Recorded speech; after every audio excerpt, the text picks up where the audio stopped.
മൂകാംബിക ക്ഷേത്രത്തിന്റെ ഉത്ഭവത്തെക്കുറിച്ചുള്ള ഐതിഹ്യം കന്ദപുരാണത്തിലുണ്ട്. ആരാണ് മൂകാസുരൻ? ആ മൂകാസുരനെ നിഗ്രഹിച്ച മൂകാംബികയുടെ ചരിത്രമെന്താണ്? മൂകാംബിക ക്ഷേത്രത്തിന്റെ ഉത്ഭവത്തെക്കുറിച്ചുള്ള ഐതിഹ്യം സ്കന്ദപുരാണത്തിലും നമുക്ക് മനസ്സിലാക്കാൻ കഴിയും. വളരെ കാലം മുമ്പ് ഇവിടം മഹാരണ്യപുരം എന്നാണ് അറിയപ്പെട്ടത്. അന്ന് കോലമഹർഷി എന്ന മഹായോഗി ഇവിടെ നിവസിച്ചിരുന്നു. അദ്ദേഹത്തിന്റെ കഠിന തപസ്സിൽ സന്തുഷ്ടനായ ശ്രീ പരമശിവൻ മഹർഷിക്ക് മുന്നിൽ പ്രത്യക്ഷപ്പെടുകയും സർവമംഗളദായിനിയായ പരാശക്തിയെ ധ്യാനിക്കാൻ ഉപദേശിക്കുകയും ചെയ്തു.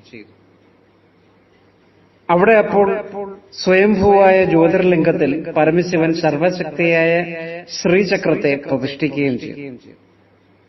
ജ്യോതിർലിംഗത്തെ യഥാവധി പൂജിക്കുവാനും ഭഗവാൻ മഹർഷിയെ ഉപദേശിച്ചു.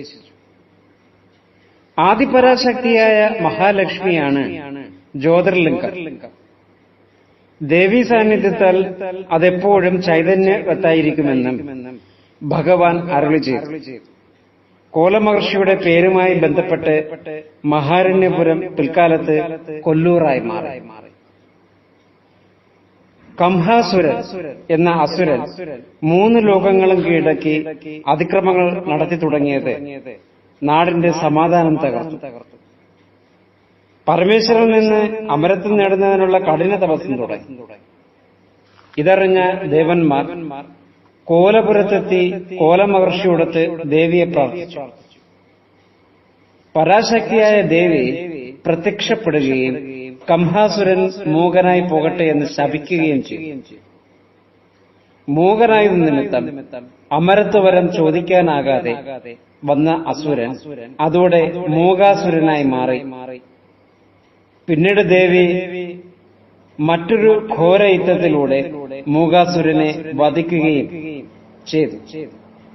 മൂകാസുരവധം നടത്തി ലോകരക്ഷ ചെയ്തതിനാൽ ദേവി മൂകാംബിക എന്നറിയപ്പെടുകയും ചെയ്തു.